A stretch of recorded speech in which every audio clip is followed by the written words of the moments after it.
we're not basing our request for motion to strike here on Ms. Heard not having testified to sending that tweet. But you're saying for the motion to strike, the only evidence before the court is that the Washington Post wrote that title. Correct, and that's very different from what happened the next day. The stipulation didn't go toward who wrote the title. That was never part of anything, and it's undisputed. And Ms. Heard will testify that she didn't write the title. Well, I understand that, but I think it's not undisputed, Your Honor. I apologize for interrupting. Okay.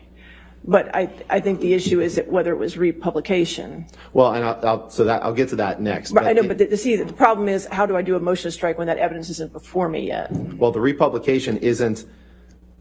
So the evidence that's before you is that the Washington Post wrote the headline, or that Ms. Heard didn't, and that's the only evidence, and that's not going to change.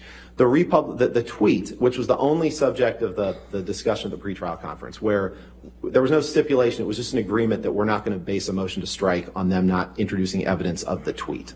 That was what it was. I'm happy to hand the transcript up if Your Honor would like to see that.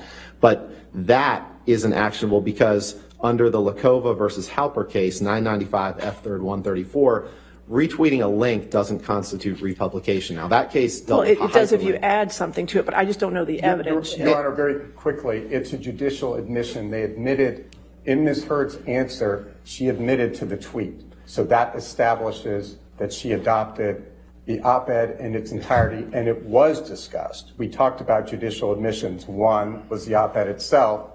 The second, and this is reflected Your in the Honor, if I could finish my argument, I mean, I would appreciate. I can't wait to oppose this. That's fine. Go ahead. Go ahead. So, Sir. and again, we can look at the transcript. You understand my concern. I do understand your concern, and I guess